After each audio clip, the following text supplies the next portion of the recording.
de la doctora Milka Jacqueline Silva Mendoza en esta oportunidad. Bien, y en representación de la ministra de la Mujer contamos con la presencia de la viceministra, la doctora Patricia Garcés Peralta, a quien le damos un fuerte aplauso y le invitamos a hacer el uso de la palabra.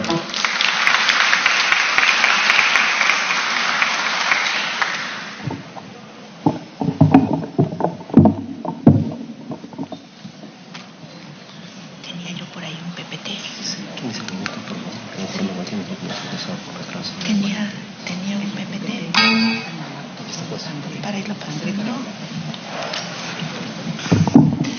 Buenos días, señora doctora Milka Silva Mendoza, señora doctora Rosamelia Pérez Hopkins, señora doctora Rocío Cano, señor doctor Denis Billy Herrera, funcionarios y funcionarias todas, señoras y señores todos, muchas gracias por la invitación. Estoy muy contenta de estar aquí trayendo el saludo de la doctora Gloria Montenegro Figueroa, ministra de la Mujer y Poblaciones Vulnerables y también congresista de la República, y a título personal también como viceministra de la Mujer, queriendo destacar y saludar la importancia de eventos como este en los que Estado, sociedad civil, academia, nos juntamos y comenzamos a trabajar juntos y juntas, pues es la única manera de poder ir avanzando cada vez más en lo que ahora nos une, que es la protección y promoción de los derechos fundamentales de las mujeres y en concreto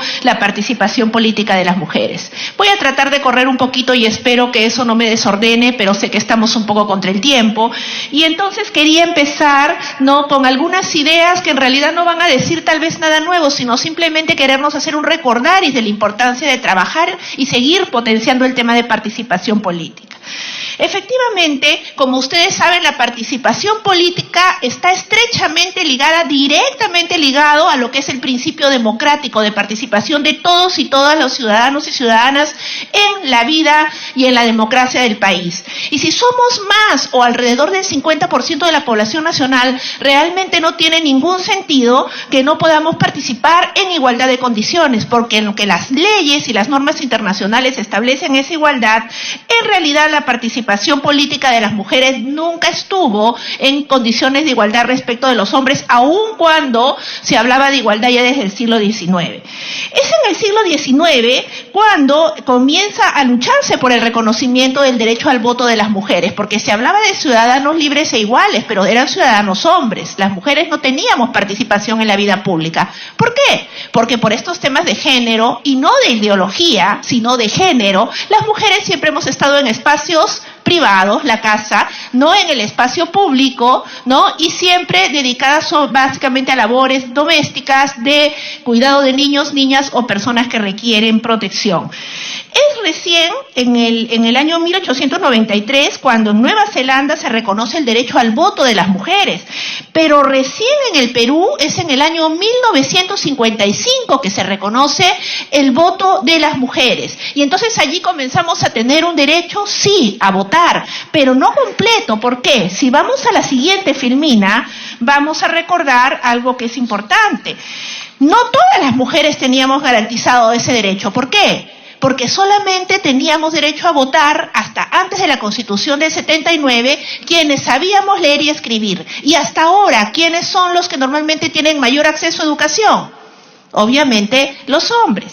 Y en ese entonces también recordemos que la población peruana era mayoritariamente rural y entonces con mayor razón la población rural estaba relegada por la falta de alfabetización, pero sin duda las mujeres eran quienes tenían una desproporción mayor.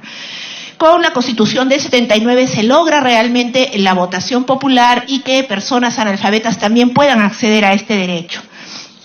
Pero, ¿eso era suficiente o no? Teníamos ya el derecho al voto. ¿Qué nos faltaba?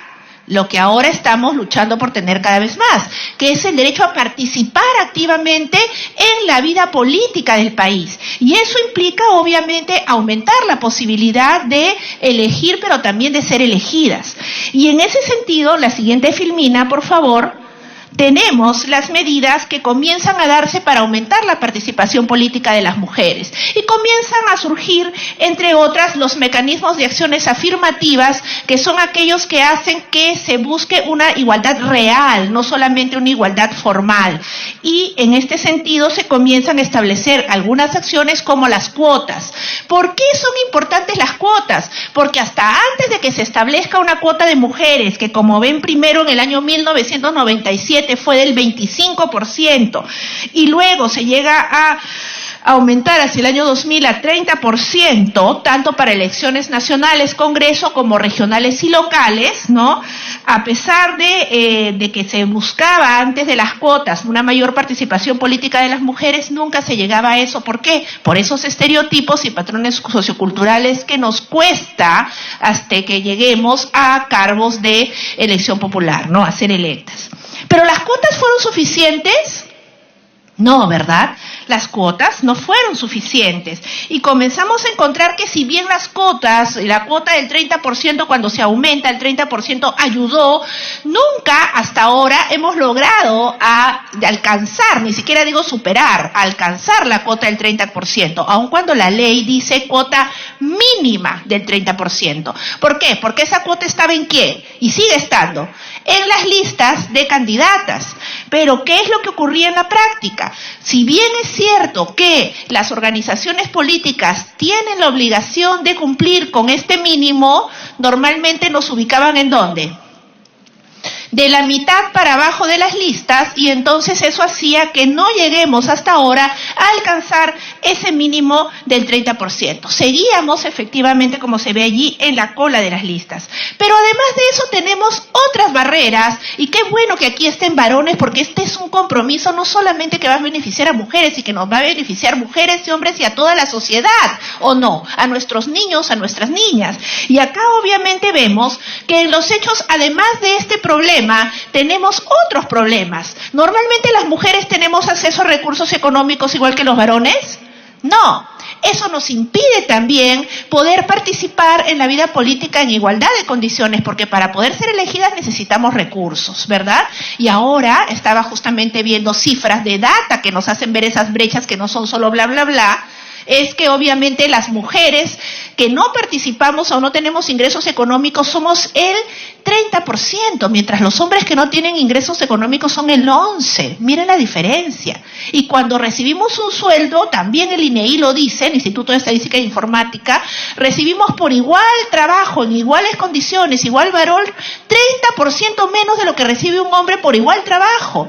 Entonces tenemos esos problemas de recursos económicos y logísticos, y además, ¿qué cosa? Tenemos que seguir cuidando, porque todavía no hay responsabilidades familiares igualmente compartidas a nuestros niños, niñas o personas que requieren de nuestro cuidado como adultas mayores o personas con discapacidad. ¿Y eso a qué lleva? A que se nos limite un poco más en poder participar en política, ¿o no? Si a eso encima nos dicen o no nos dicen, pero ¿qué hace saliendo? Y de repente nos miran mal, a veces la misma familia, a veces la gente de fuera. Yo escuchaba hace unos años cuando trabajaba en la Defensoría del Pueblo que le decían a algunas personas, ¿por qué no te vas a tu casa? En lugar de estar acá participando, ándate a tu casa a barrer, a cocinar. ¿Qué es eso? Eso es discriminación.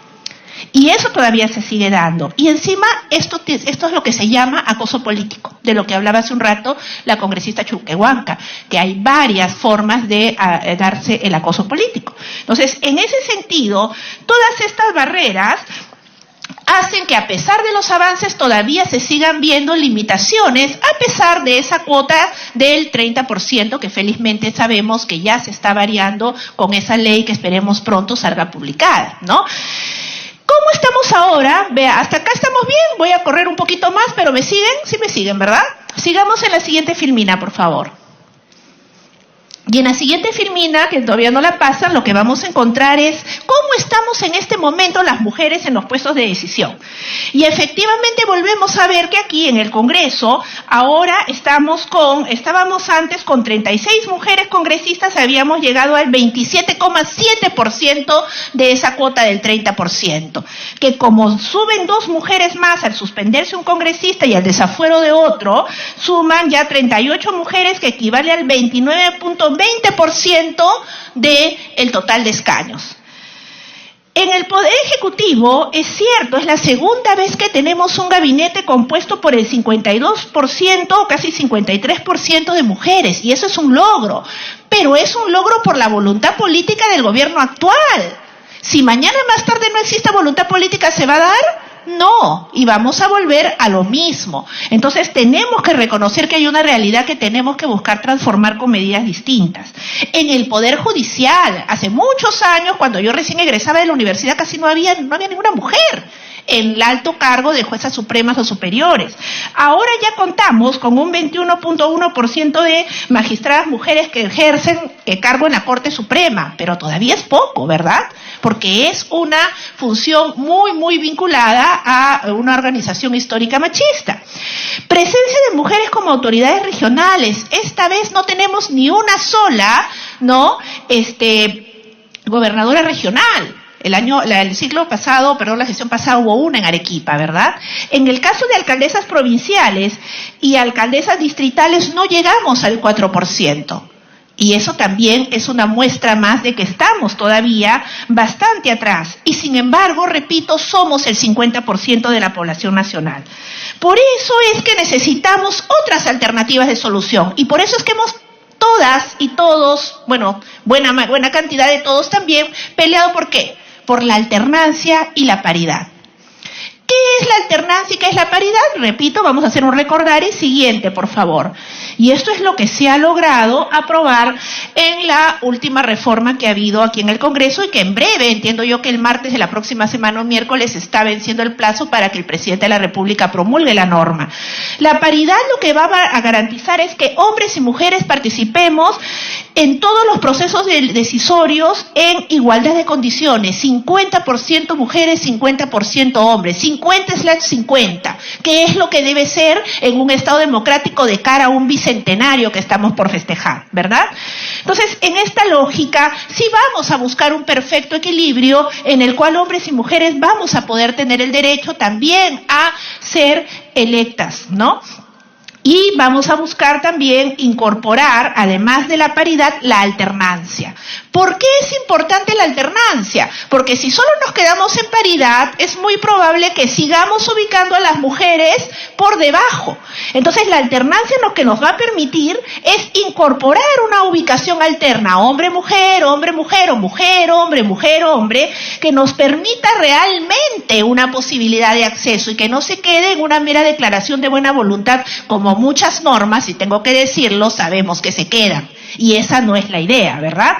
Entonces, busquemos ubicar alternadamente a las mujeres desde los primeros hasta los últimos puestos para lograr, sin duda, de a pocos, lo que queremos, que es la igualdad real. De hecho, la norma que hemos logrado alcanzar es un gran avance. Estamos buscando la paridad progresiva, porque sabemos que primero va a ser 40, luego 45%, al final el 50%. Hubiéramos querido tal vez que la paridad fuera desde un inicio, pero creo que no ha sido un mal acuerdo. Y el voto preferencial solo se va a dar, creo, por una sola vez. Y eso también es bueno, porque al eliminar el voto preferencial va a ser mucho más fácil poder lograr lo que estamos buscando. En la siguiente filmina vamos a encontrar también que la alternancia y la paridad no es algo que se nos haya ocurrido porque está puesto en alguna norma y nada más, sino que en otros países, si podemos por favor pasarla, como por ejemplo Ecuador y Bolivia, que son nuestros vecinos, Costa Rica, que tiene un régimen democrático muy de reconocimiento a nivel internacional, Argentina y Nicaragua, la paridad y la alternancia han logrado en los hechos que cada vez más mujeres puedan participar en la vida política del país. Siguiente, por favor. Sin embargo, ya estamos buscando que esto se logre, pero también tenemos que poner todo nuestro esfuerzo porque realmente se implemente en la práctica. Y eso también implica que tengamos conciencia de lo que hablábamos hace un rato. No va a ser suficiente eso. Tenemos que estar preparadas y preparados contra el acoso político. El acoso político, cuyo ejemplo les ponía hace un rato y pueden haber muchos más sin duda que no les cuento ahora porque ya se me acaba el tiempo, pero ustedes los viven muchas veces también en la vida diaria. El acoso político que se da o cuando uno está postulando o cuando uno ya está ejerciendo el cargo y ahí se pone peor. Hace poco yo conversaba con unas señoras de San Martín que les estaban generando una serie de difamaciones en páginas web, porque ahora los medios tecnológicos ayudan a mayor derechos, pero también muchas veces son mal utilizados. Y por otro lado también, ¿no?, algunas que comienzan a quemarles una casa, que a ponerles algún tipo de mensaje, amenazas contra ellas o contra sus seres queridos. Eso es acoso político. Y el acoso político por primera vez ha sido reconocido expresamente en el Plan Nacional contra la Violencia de Género, que tuve el orgullo de formar parte para contribuir a elaborarlo en el Ministerio de la Mujer. Y este acoso político es cualquier acción u omisión que tenga de manera consciente o inconsciente la voluntad de anular, impedir, obstaculizar o restringir los derechos políticos de las mujeres, y también de la mano con derecho a la violencia, el derecho a vivir una vida libre de violencia. El acoso político ataca el derecho a alcanzar un plan de vida, el derecho a la no discriminación de la mujer, el derecho a la participación política y el derecho a tener una vida libre de violencia, porque nos afecta en una violencia muchas veces física, pero sobre todo moral y psicológica. Entonces, miren la confluencia de factores. Si encima somos mujeres indígenas o mujeres jóvenes o mujeres adultas mayores o con discapacidad, se suman 1, 2, 3 y más factores de discriminación, que es lo que se llama la discriminación múltiple. Y eso también tenemos que enfrentarlo en el tema del derecho a la participación política. Solamente para mencionar, en un informe del año 2018, Jurado Nacional de Elecciones, Ministerio de la Mujer, Calandria y también Flora Tristán, hicimos un informe en el cual se vio que las candidatas casi en un 27% reconocían haber sido afectadas por acoso político en el proceso electoral de la última vez en ese entonces. Hay varias formas de hostigamiento o acoso político: presión, amenaza, persecución. Muchas veces, miren, el 54% también son por motivos de género, ¿no? Muchas veces son no solamente miembros de otras organizaciones quienes las acosan, sino de sus propias organizaciones políticas. Y muchas veces también denuncian y otras veces por temor no lo hacen. Yo estoy por viajar a San Martín. ¿Hay alguien de San Martín por acá? ¿No? Porque allá también han habido amenazas y varios casos de mujeres que están peleándola y que son víctimas de acoso político. Y en eso estamos luchando. Y por eso también estamos luchando por, entre otras medidas que van a ver en la siguiente filmina, poder fortalecer un marco normativo para poder reforzar la protección a las mujeres en el ejercicio de su derecho a la participación política y por fin lograr una ley contra el acoso político que hay en países como Bolivia, por ejemplo, y que en el nuestro todavía no hay. Muchas mujeres han sido finalmente asesinadas por acoso político. Incluso en Bolivia, varias de ellas. No queremos que eso pase en el país. Más muertes por el hecho de ser mujer, y peor porque estamos queriendo participar en la vida política para lograr un país con paz. No podemos permitirlo, ni mucho menos tampoco amenazas y agresiones mayores. La Política Nacional de Igualdad de Género, que es algo muy bueno que se ha aprobado en abril, establece entre sus objetivos prioritarios, y quiero que lo sepan, desterrar estos patrones socioculturales y garantizar la participación de las mujeres en espacios de toma de decisión. Y el Plan Nacional contra la Violencia, ya lo dije, por primera vez reconoce el tema del acoso político, con el cual ahora estamos comprometidas desde el Ministerio de la Mujer, Congreso de la República, estoy segura, Jurado Nacional de Elecciones, y vamos a seguir peleando por lograr estas normas. Pero repito, soy abogada, soy investigadora, me gusta hacer normas, pero me duele en el alma ver que a veces las normas se quedan en declaraciones de mera voluntad. Y eso no puede ser. Busquemos que esas normas se den bien, busquemos que esas normas se implementen, exíjanos a nosotros como Estado que cumplamos con nuestro rol, y ustedes también cumplan con su rol de vigilar, de poder seguir luchando en aras de poder lograr lo que va a ser bueno, no solo para las mujeres, repito, sino para que hombres y mujeres vivamos realmente en un mundo de paz, en un país de paz, en un país en el que hace unas cuantas semanas hemos estado festejando con orgullo lo que somos, un país multicultural, un país en el cual debemos sentirnos peruanos y peruanas sin discriminaciones entre nosotros, un país que sea ejemplo de vida en paz para todos los demás. Peleemos por eso, y reitero el compromiso del Ministerio de la Mujer y Poblaciones Vulnerables para seguir trabajando desde el gobierno nacional, regional y local en aras de realmente un Estado democrático y social de derecho. Gracias.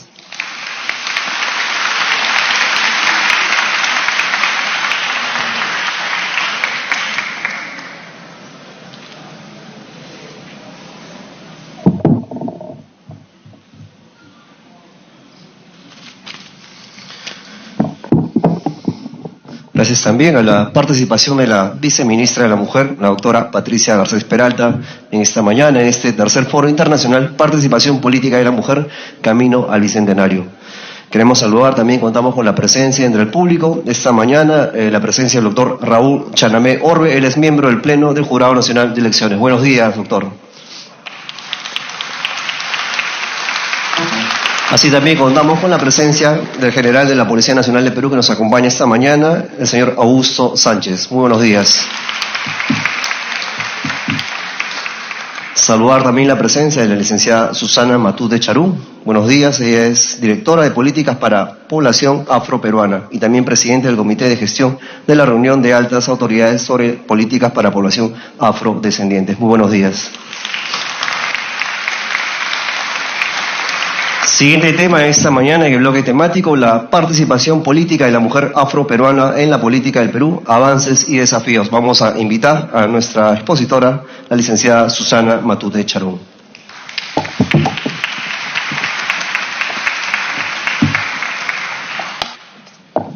Buenos días a todos los que nos acompañan en la mesa. Agradecer a la congresista Choquehuanca por la invitación y a doña Rosa Pérez en particular por habernos invitado a encontrarnos con este grupo interesante de hombres y mujeres con los que debemos hacer la costumbre de aprender permanentemente respecto a nuestras múltiples identidades y a las responsabilidades que tenemos en función a ellas. Yo voy a acoger completamente el discurso de la viceministra de la Mujer, en tanto y en cuanto efectivamente hay N cantidad de necesidades y que en este momento el censo de 2017 nos han permitido visibilizar, pero que no necesariamente conocemos en el cotidiano cuando nos relacionamos. Desde el Ministerio de Cultura en general y desde la Dirección de Políticas para Población Afroperuana, tenemos en los últimos 4 años el esfuerzo de trabajar para visibilizar los aportes de la población afroperuana. Lo cual es difícil porque hasta recién el censo hemos podido tener estadística precisa y concreta de dónde está y en qué condiciones se encuentra la población afroperuana en general y las mujeres en particular. Es fácil decir en nuestro país que efectivamente existe presencia de población afrodescendiente, pero ¿sabían ustedes cuántos afrodescendientes hay en nuestro país? ¿Saben que hay afrodescendientes en todas las regiones del país? O sea, no hay un solo lugar en este país donde no haya una persona, por lo menos, que no se reconozca afrodescendiente, hombre o mujer. El censo del 2017 ha arrojado que la población que se autoidentifica como afroperuana alcanza el 3.6% de la población, casi el 4%. En contraparte, yo quiero contarles, porque es parte de mi trabajo también, que casi el 30% es población indígena y que la mayoría de ese 30% es población quechua. Y que allí se reconocen mujeres ahuajún, achanincas, mujeres chipivas, mujeres matzés, selleja y otras nacionalidades indígenas que forman parte de este país. ¿Eso lo sabíamos? Entonces nos hace falta alinear con la necesidad de trabajar paridad y alternancia, inclusión y visibilidad. Nos hace falta que nos veamos.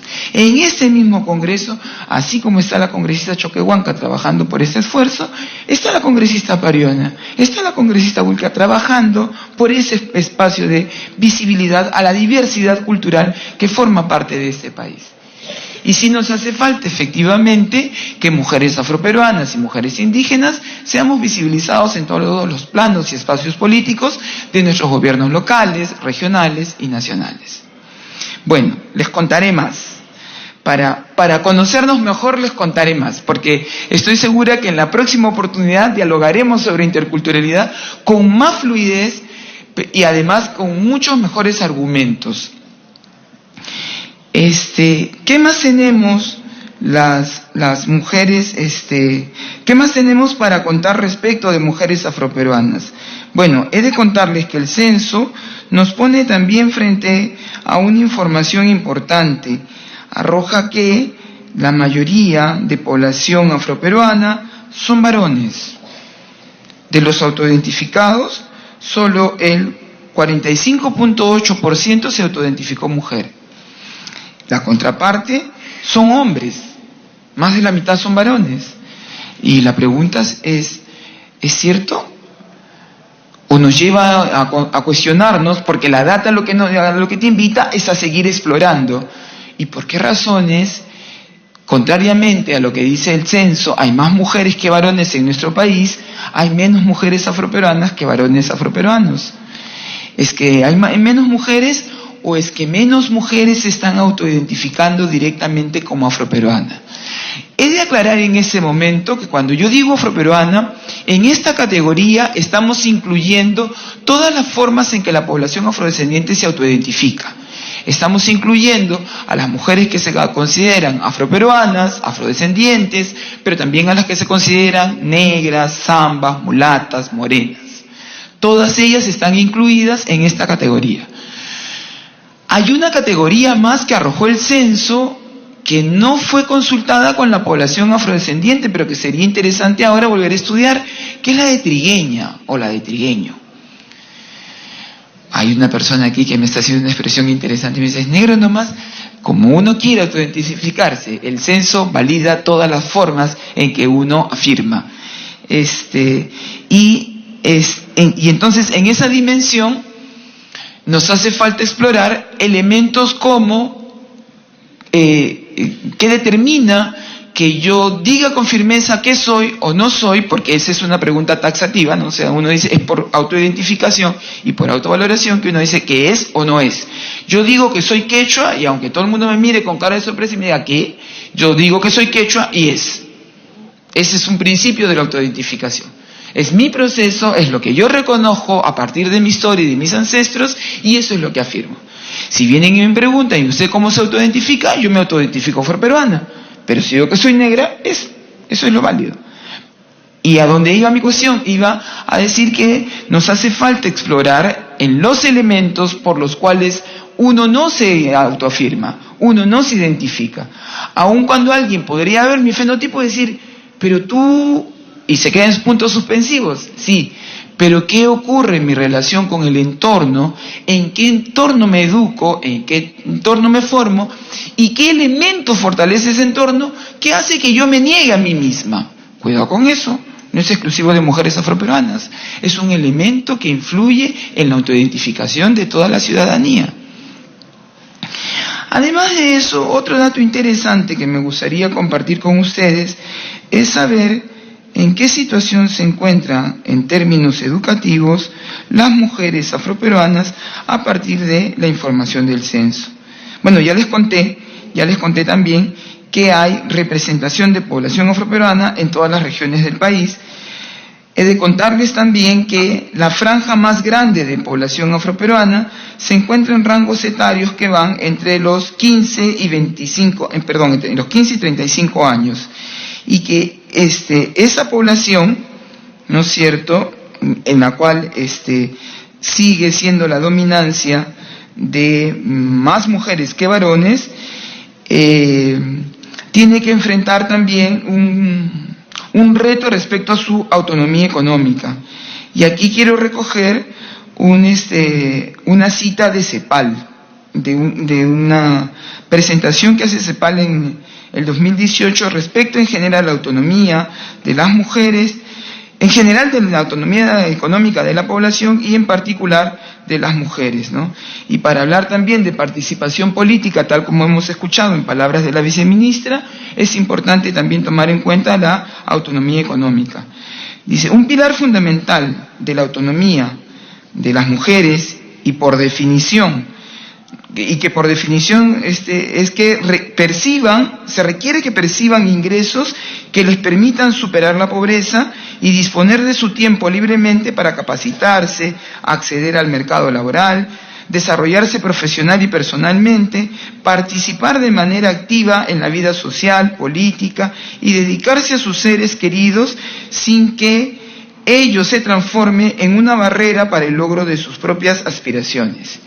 Y cuando hacemos mención a esta cita, ahora nos interesa contar en qué situación se encuentra la mujer afroperuana por ocupación. Bueno, he de contarle que la mayoría de nosotras accede efectivamente a la educación básica regular y la culmina, pero respecto de la educación superior es otra la historia. Ingresamos efectivamente, se tiene estimado que el 30% de población afrodescendiente que culmina la básica regular ingresa y accede a la educación superior, pero no necesariamente la culmina.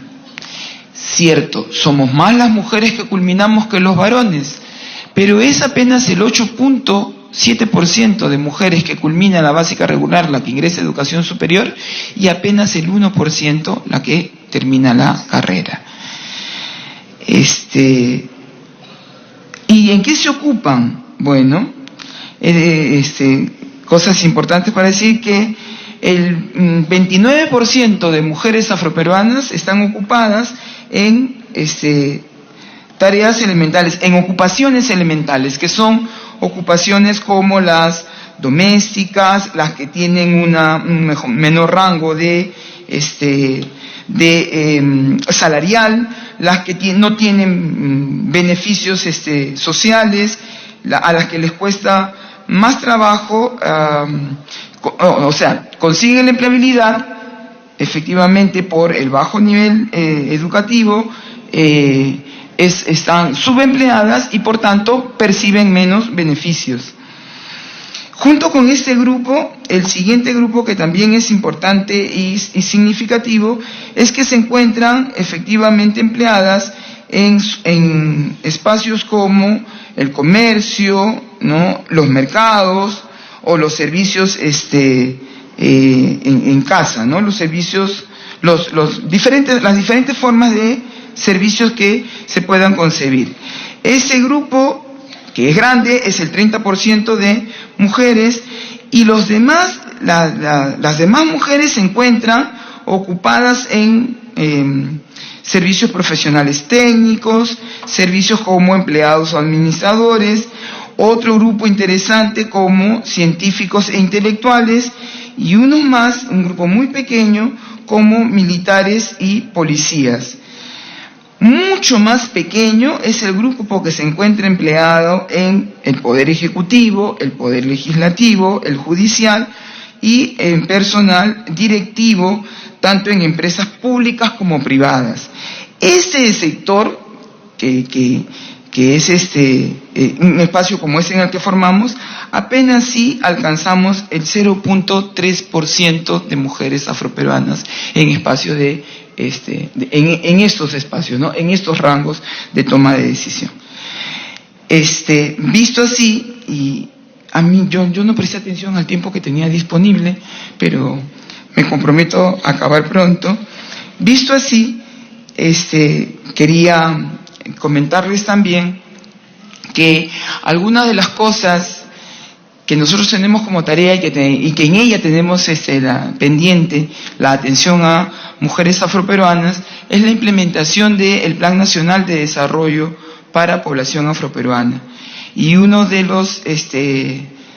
los enfoques que hemos pretendido y que hemos incluido, en la formulación y en la implementación del plan es el enfoque de género y el enfoque generacional. En ese sentido, todas las políticas que contempla el plan están definidas para que atiendan de manera particular a mujeres y a jóvenes afroperuanos. Una primera experiencia que hemos tenido es la formulación de un grupo de trabajo con población afroperuana, y en ese grupo de trabajo nos hemos asegurado que la representación guarde relación con ese tercio de población, o hemos hecho el ejercicio de que todas las partes sean representadas en tercios. Y hemos hecho la representación en tercios en términos territorial, de ubicar que la costa norte, la costa centro y la costa sur tenga igual cantidad de representación en el grupo. Entonces tenemos desde Ancash hasta Tumbes 1/3 de personas a nivel nacional que deben tener mujeres, jóvenes y adultos. Pueden ser hombres, repetir mujeres o lo que quieran, pero 1/3 está asegurado que vayan mujeres y 1/3 jóvenes. Los jóvenes pueden ser mujeres, pueden ser, ¿ya? Pero que sea joven menor de 30 años. Ha ocurrido, hay representaciones como las norteñas, que la mayoría son mujeres, más que en el centro y en el sur. De suerte que, y cuando van a cambiar de miembros, porque no siempre los miembros se quedan en el grupo por razones personales que tienen que movilizarse, cuando vienen a poner reemplazos, el que llega por organización, y la organización tiene derecho a colocar un reemplazo, está obligado a que si se va alguien que es mujer, quien venga sea una mujer. No estoy hablando que las organizaciones tengan que ser exclusivamente de mujeres, pero si una organización postula por el cargo de mujer y esta mujer por las razones que fueran, tiene que retirarse del grupo porque no puede continuar en él, el que venga tiene que ser una mujer. Igual en el caso de los jóvenes, si se va un joven, tiene que enviarnos un joven.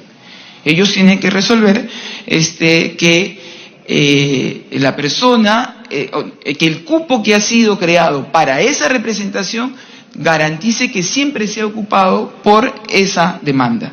Entonces, y está funcionando muy bien. Ahora ellos mismos se regulan, ¿no? Porque está saliendo alguien y se aseguran que la persona que entra sea efectivamente un representante del cupo que corresponde. Bueno, eso sería asunto de dialogar y que sería tiempo en que en algún momento hagamos el mismo ejercicio en otros espacios, ¿no? La alternancia es así de importante cuando hacemos esa representación. Otra experiencia además que estamos trabajando en la implementación de este plan de desarrollo, además como le decía el grupo de trabajo que efectivamente tiene el norte desde Ancash hasta Tumbes, el centro que es Lima y Callao que es la proporción más grande y el sur que va desde Ica hasta Tacna. Entonces en todos estos espacios está cubierto de esta manera. La otra experiencia es la que está referida a la articulación con los niveles de gobierno del Estado, los niveles del Estado, a nivel del gobierno nacional, a nivel de los gobiernos subnacionales también, regionales y locales. Y hacemos exactamente el mismo ejercicio. Mesas de trabajo, comités técnicos especializados con los cuales trabajar, a los cuales acude sociedad civil, y entonces en esa mesa, sociedad civil, en esas mesas o en esos comités técnicos, sociedad civil también está representada. Y allí también está colocada expresamente la participación de mujeres y de jóvenes para articular y plantear políticas que permitan, ¿no?, la solución y la atención a demandas de la sociedad. Yo quería decirles, esto es a manera de pincelada o de entrada, a manera de conocer de qué hablamos cuando hablamos de población afroperuana y qué cosas estamos haciendo para trabajar articuladamente. Los espacios están abiertos y las necesidades son mayores que nuestras capacidades para atenderlas. Sin embargo, la alianza que podemos hacer con organizaciones como esta, con mujeres y hombres como los que están sentados aquí, suelo decir siempre que diálogos de esta naturaleza también deberían asegurarse que lleguen a mitad varones y mitad mujeres, porque las familias, ¿no es cierto?, las familias están formadas por mujeres, por hombres, solo por mujeres, en algunas oportunidades solo por hombres, y todos deben replantear las formas en que somos educados y son construidas nuestras identidades para ejercer la ciudadanía. Muchas gracias a todas y a todos por su atención y espero que nos volvamos a encontrar.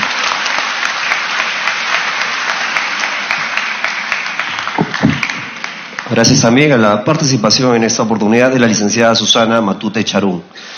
Bien, señora congresista.